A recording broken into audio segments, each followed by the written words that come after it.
शर्मा जी, ग्वालियर से। जी हरिवंश गुरु जी महाराज जी। गुरुदेव भगवान, आपके चरणों में कोटि कोटि प्रणाम। गुरुदेव, जब सारे अच्छे बुरे कर्मों का फल हमें ऊपर मिल जाता है, स्वर्ग और नरक के रूप में, तो फिर उसका प्रभाव अगले जन्म में क्यों दिखता है? जैसे कि आप बोलते हैं कि पुराने जन्म जब के आप कर्मों हिंसा का करते हैं, चोरी करते हैं, तो न्यायालय में जब दंड मिलेगा वो तो अलग होता है ना।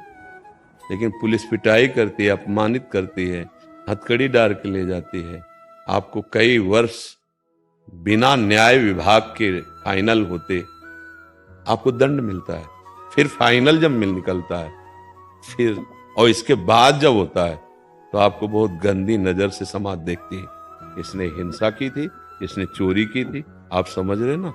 ऐसे ही यहां एक क्रिया का पूरा जीवन बर्बाद होने वाला दंड मिलता है। तो भगवान ने कृपा करके मानव दे दी है।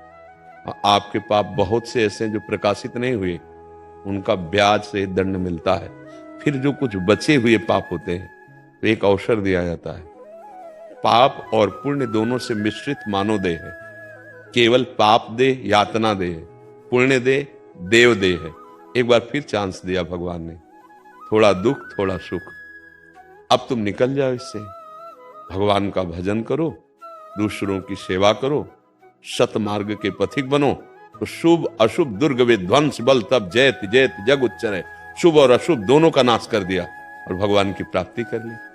समझ पा रहे हैं आप? हाँ, दंड तो फाइनल में बाद में मिलता है। पिटाई, अपमान, परिवार, रिश्तेदार, नातेदार, सबको जो क्लेश होता है ये ब्याज में होता है। आजीवन जो कारागार या फांसी जो दंड मिलेगा वो तो न्यायाधीश बाद में देगा। न्याय होते होते बहुत समय नष्ट हो जाता है, उसको कष्ट भोगते हुए हो जाता है ना। ऐसे ही जीव को नरक आदि यंत्रणा भोगने के बाद कुछ बचे। जैसे अब उसको कहा गया कि आपको 20 साल की सजा और 1 लाख रुपया का जुर्माना। सजा ही काफी थी, 20 साल जेल में बंद होगा, अब वहीं कमा और प्रति महीने कटेगा तेरा 1 लाख का जुर्माना है। तो ऐसा तुम समझो जुर्माने का पाप जो है वो मानव देह में दे करके हमें भेज दिया गया। थोड़ा पाप थोड़ा पुण्य दोनों से मिश्रित ये मानव देह बहुत थोड़ा है। छोटे छोटे पाप के दंड यहाँ मिल रहे हैं, बहुत बड़े पाप का दंड तो नरक में मिलता है। ये जो थोड़ा दुख आया, आप उन्नतिशील कर्म कर रहे हैं लेकिन आपकी उन्नति नहीं हो रही, वो पाप आपको परास्त कर रहा है।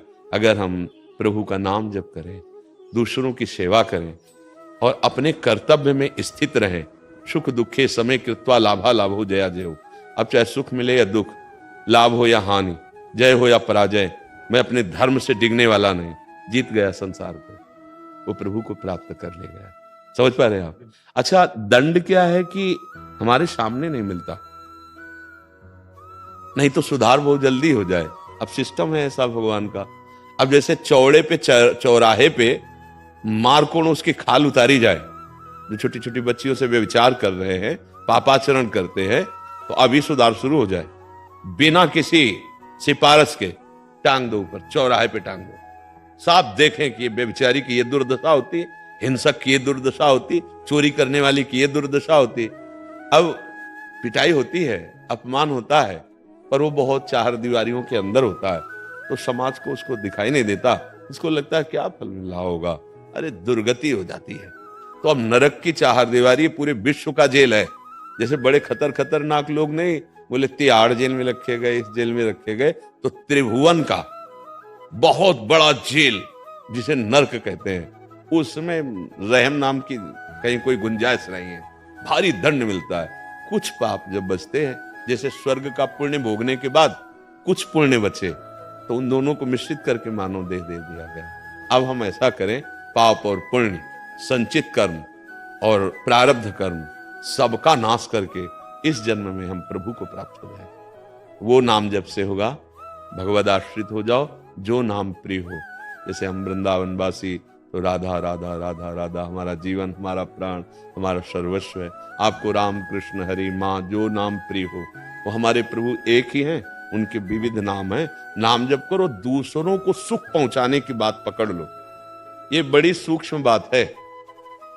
दूसरों को जो सुख पहुंचाने की बात आ गई तो अब आप सुखी हो जाओगे। यहां सबके हृदय में एक कमी है, दूसरों से सुख छीनने की बात है, दूसरों से सुख भोगने की बात है, लेने की, वही उसको बांधती चली जा रही। दूसरों से सुख लेने की बात जितनी बढ़ेगी उतना ही बड़ा राक्षस तुम्हारा स्वभाव हो जाएगा। देख लीजिए, जब सुख लेने की बात बढ़ी तो जिनका रक्षा किया जाए, जिनका पोषण किया जाए, उनका शोषण होने लगा। जिनकी पूजा की जाए उनकी हत्या कर रहे हैं, उनको घर से निकाल रहे हैं। अब देखो, सुख लेने की वासना इतनी बढ़ गई तो घोर पापाचरण में उतर गए। अगर सुख देने की बात आ जाए तो अपने प्राणों की बाजी भी लगाकर वो दूसरे की रक्षा करेगा। और वो परहित सरिस धर्म नहीं भाई, सबसे बड़ा धर्म हो गया दूसरे का हित करना, दूसरों को सुख पहुंचाना। नाम जप करो, दूसरों को सुख पहुंचाओ, अपने दुख की परवाह मत करो, तो आप महात्मा बन जाएंगे अंदर से। और जो महात्मा होता है परमात्मा को अपने अधीन कर लेता है। महान सद्गुण जो भागवतिक देवी संपदा है उसमें भगवान रीझ जाते हैं। ऐसे भगवान रीझ जाते हैं जैसे बछड़े को पकड़ लो, गाय की तरफ देखो भी मत, गाय रंभाती हुई आएगी जहां बछड़ा जाएगा। ऐसे यदि आप सतमार्ग में चलेंगे, नाम जप करेंगे, अच्छे सद्गुणी बनेंगे, दूसरों की सेवा करेंगे, तो आप देखना ना चाहो तो भी भगवत साक्षात्कार की योग्यता आपके अंदर जागृत हो जाएगी। पक्का मान लीजिए।